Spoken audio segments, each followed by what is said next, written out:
नमस्कार दोस्तों, मेरे दोस्त चंद्रयान 3 की सफलता के बाद एक बार फिर से हम भारतीयों के लिए सुना रहा अहम और अति महत्वपूर्ण पल। जैसे ही हमारा आदित्य एल मिशन पृथ्वी की सतह से आज यानी कि 2 सितंबर 2023 ईस्वी को 11:50 पे पृथ्वी की सतह से सूर्य की ओर प्रस्थान किया, वैसे ही हमारा देश भी उस चक्रव्यूह में प्रवेश कर चुका, जिस चक्रव्यूह को पहले ही रूस, अमेरिका, जापान, चीन जैसे देशों ने फतह कर चुका है। मुझे उस पल का इंतजार रहेगा जब हमारा आदित्य एल मिशन भी पृथ्वी और सूर्य के बीच स्थित L1 पॉइंट को फतह करेगा। मुझे उस पल का इंतजार रहेगा जब हमारा आदित्य L1 सूर्य के बहुत सारे डेटा को प्राप्त कर हम भारतीयों को प्रदान करेंगे। मुझे उस पल का इंतजार रहेगा जैसे ही हमारा आदित्य L1 पॉइंट पे स्थित होगा तो दुनिया की नजर हमारे आदित्य L1 पे होगा और सबकी निगाहें टिकी रह जाएगी हमारे आदित्य L1 मिशन पे। तो क्या है आदित्य L1? आदित्य L1 में L1 क्या है, कैसे इनकी प्रारंभ हुई, कैसे इनकी शुरुआत हुई, इन्हीं सब बातों पर चर्चा करने के लिए मैं हूं आपका दोस्त DIK विभूति।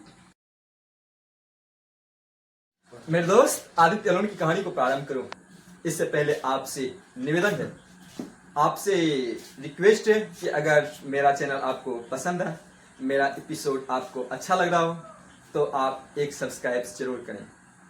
मानता हूं कि आपके एक सब्सक्राइब से आपको कुछ नहीं मिलेगा, परंतु आपका एक सब्सक्राइब मेरी हौसला को बढ़ा देंगे, मुझे प्रेरणा मिलेगी और इस पे काम और जोर से करें। चलिए स्टार्ट करते हैं आदित्य एल की कहानी। आदित्य डेट मीन्स सूर्य का पुत्र, कहे तो आदित्य को सूर्य का पर्यायवाची शब्द भी माना जाता है।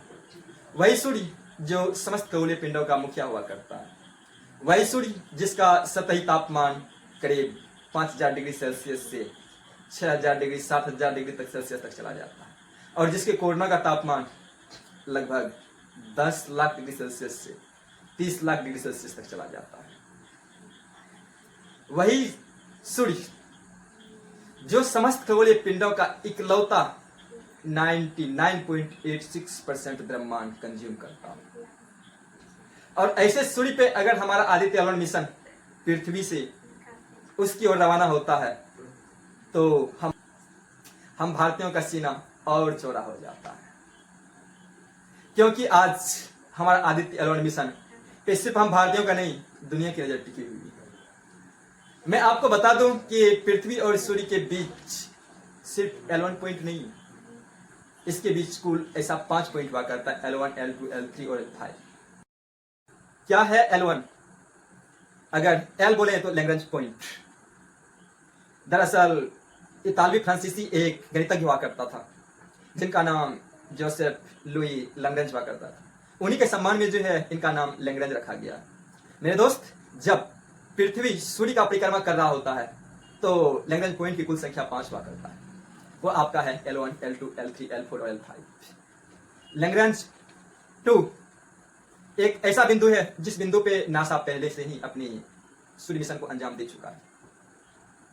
तो आप लोग सोच रहे हैं ना क्यों L1 महत्वपूर्ण हो जाता है?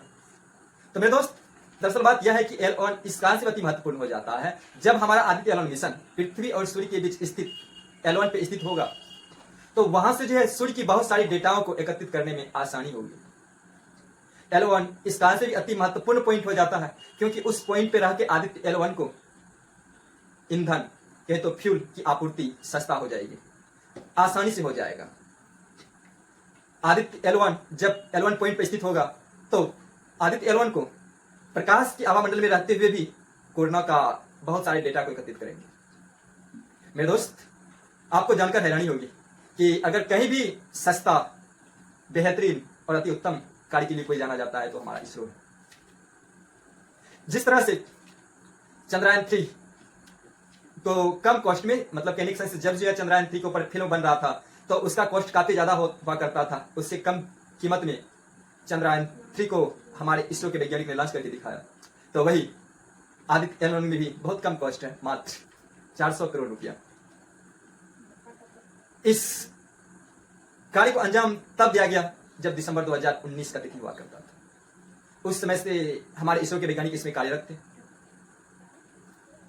आप लोग को जानकर हैरानी होगी कि जहां चंद्रयान 3 मात्र 40 दिन में चंद्रमा की कक्षा में प्रवेश किया और चांद की सतह पर लैंड किया, तो वही अगर सूर्य मिशन की बात की जाए आदित्य L1 की, तो वो लगभग 4 महीना में जो है L1 पॉइंट पे पहुंचेगा।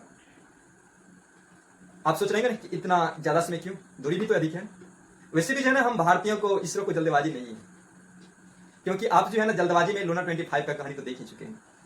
और हम भारतीयों में एक कहानी भी है, धीरे धीरे रे मना धीरे धीरे सब हुए।